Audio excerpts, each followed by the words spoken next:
प्रमाण भी मौजूद हैं, हर जिले में मौजूद हैं। कई जिलाधिकारियों को BSS के लेटर्स भी मौजूद हैं। उसके बावजूद सिर्फ 3 टीचरों की मौत की बात कही जा रही है। क्या ये उनकी शहादत का अपमान नहीं है? देखिए, शिक्षकों की मौत पर सरकार ने कहा था कि 30 लाख रुपया ड्यूटी के दौरान अगर मृत्यु होती है तो उनको मुआवजा दिया जाएगा।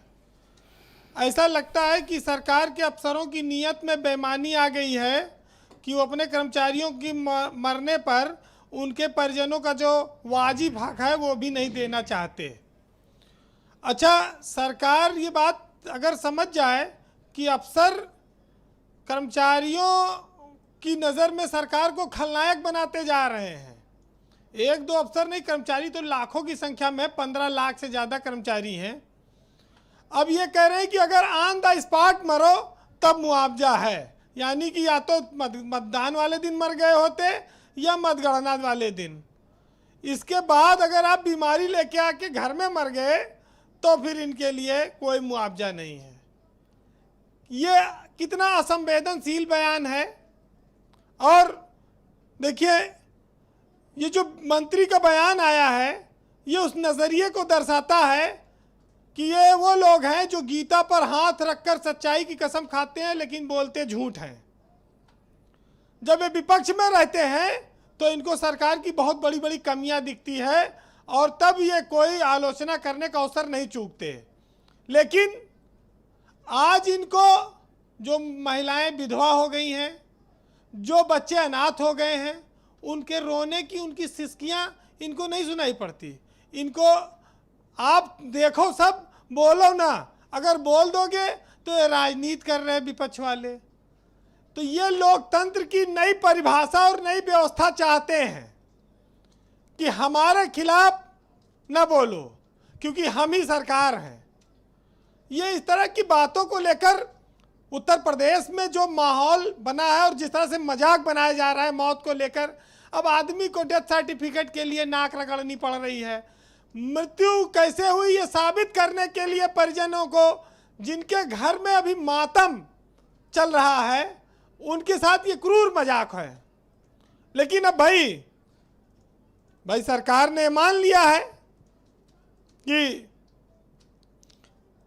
इनके लिए मणिलाल पाटीदार, आपको याद है, हत्या करा के पैसा वसूलते थे, वो अफसर आज तक गिरफ्तार हुए। उन अफसरों का इन्होंने कुछ नहीं किया, बेईमानों भ्रष्टाचारियों का। शिक्षक मर गए, कर्मचारी मर गए। तमाम विभागों के अधिकारी चुनाव में ARO, RO की ड्यूटी पे होते हैं। ये बताएं कि उनकी भी तो मौत हुई है, उनको क्यों नहीं मुआवजा दे रहे हैं? कोई एक विभाग खाली नहीं है।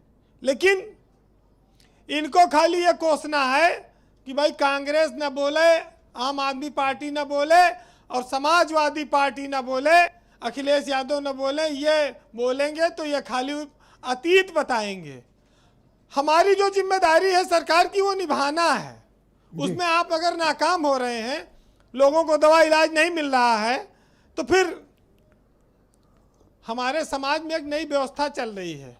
एक नए तरह के गिद्ध आ गए हैं जिनको अपने घर की लाशें नहीं दिखाई पड़ रही हैं। इनसे बात करो तो इनको फिलिस्तीन और नाइजीरिया की लाशें दिखाई पड़ती हैं और वहां की बात करते हैं। ये नए किस्म के गिद्ध हैं। हाँ, क्योंकि उनकी आंखों पर अहंकार का पर्दा पड़ा हुआ है और इनको अपने अवगुण दिखाई नहीं पड़ रहे हैं, अपने सरकार की, अपने अफसरों की कमियां नहीं दिख रही हैं। तो भाई अब इसका पता कैसे चलेगा? अब ये चाहते हैं कि जिसके ऊपर जुल्म हुआ है या जिसके साथ दुर्घटना हुई है, जिनके परिवार के लोग इलाज के अभाव में मर गए, एम्बुलेंस के अभाव में मर गए, बेड के अभाव में मर गए, वो बोले ना, क्योंकि ये आलोचना मानी जाएगी व्यवस्था की।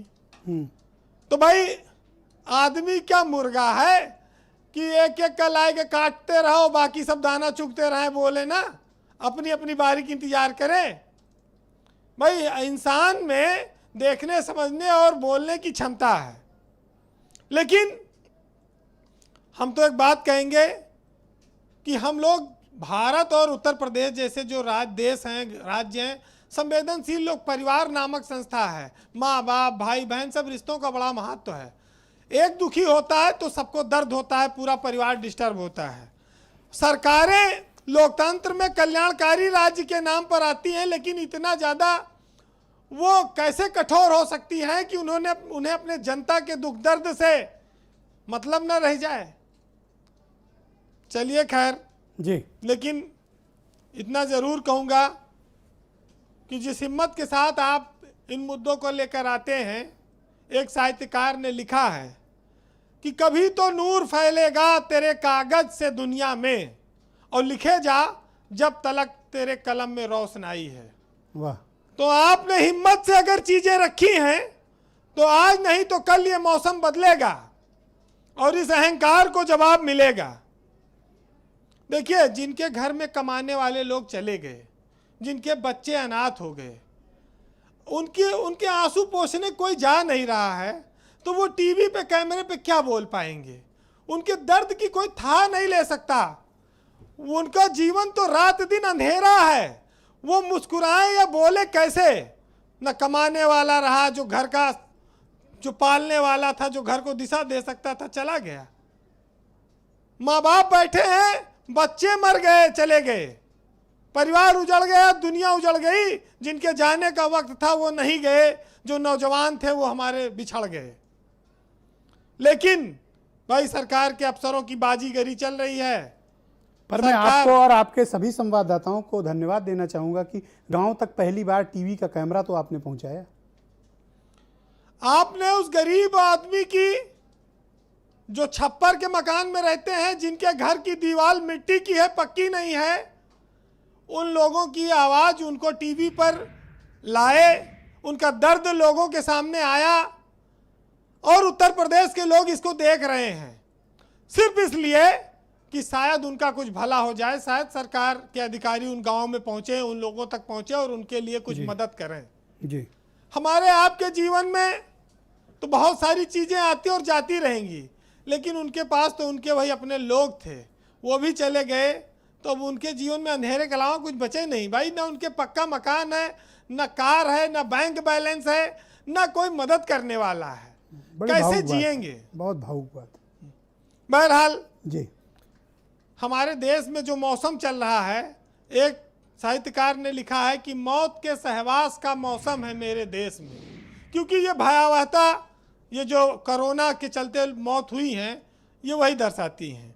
बहरहाल सुनिएगा कि धुंधमय आकाश का मौसम है मेरे देश में और मौत के सहवास का मौसम है मेरे देश में, और आज कल इजलास का मौसम है मेरे देश में, और शेर सब चिड़िया घरों में बंद या पिंजरों में कैद, यो नए बनवास का मौसम है मेरे देश में, और चुप रहो या कीर्ति गाओ, तुमको पूरी छूट है, अब खुली बकवास का मौसम है मेरे देश में।